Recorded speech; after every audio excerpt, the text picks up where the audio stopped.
Elena Baksho Toivloch. My dear friends, let's take some tzedakah, put it in. And today, Yud Beis Sivan, the 12th day of the month of Sivan, is actually the last day of the Yemiyat Shlumim, from the 6 days that were added after Shavuos, so that we could make sure that everybody had the opportunity to bring the sacrifices in the holy temple, in the time of the temple.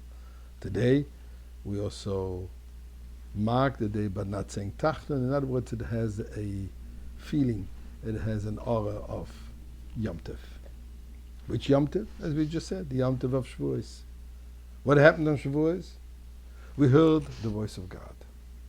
Now that voice of God was an extremely powerful voice. Pasuk says, "Vahi kol ha-shofar hoylech v'chazek ma'od." The sound of the shofar was going and getting stronger and stronger and stronger.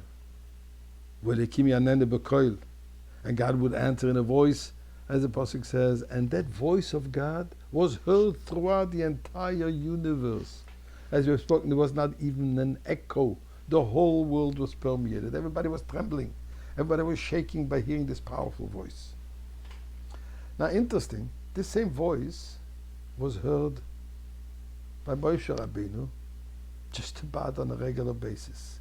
We'll learn the parsha of this week.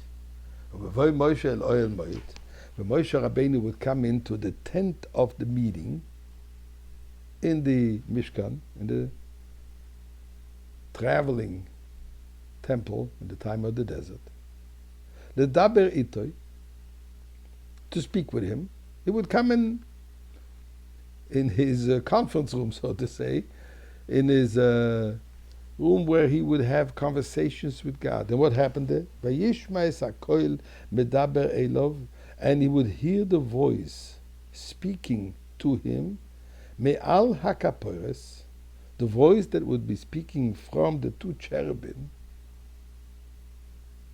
asher al aroin ha'edus, those cherubims which are covering over the ark of testimony, the holy ark, that is. Mibein shnei hakruvim, and the voice would come from between the two cherubims. Vaydaber elav, it spoke to him. Rashi says, Vayishma es hakoil, he heard that sound. Yochel, you can think kol namacha was a very low voice. No, es hakoil. Es hakoil, says Rashi, meaning that very same voice that was thundering where the whole world heard it on Mount Sinai, was heard in the Oyel Moed. Moshe Rabbeinu heard it. The only thing is, it was stopped at the entrance. It didn't go out. What does it mean? If the voice was so powerful as the voice that we heard on Mount Sinai, how come that it stopped here at the curtain? The voice didn't go any further. What is the idea? What is the message? What is the Torah teachings over here? It's not just about the level of the decibel level of who heard what. Obviously, there is a deeper message. Now, the message according to Chassidus is as following. The voice of God represents the revelation of God. There is an area, there is a place where the revelation of godliness is constant. And then there are places where the revelation of God, we must go look for it. In the Oyel Moed, there was a constant revelation of God. The voice of God, the presence of God, the awareness of God was obvious. It's the holy temple. Miracles happening continuously. The voice, the message of God is one which is heard continuously. On Mount Sinai, the voice of God was heard in a way that the whole world was permeated by it.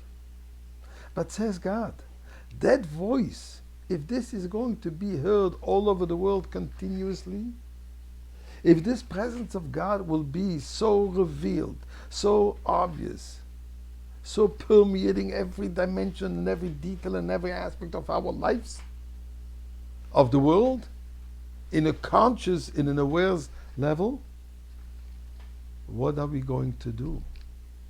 Then will we have an opportunity, a desire, an interest in something else but godliness, to a certain sense it will take away our freedom of choice, will take away our entire purpose.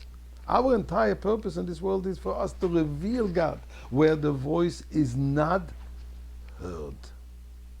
Therefore, says the Torah, the voice is there. The voice is powerful.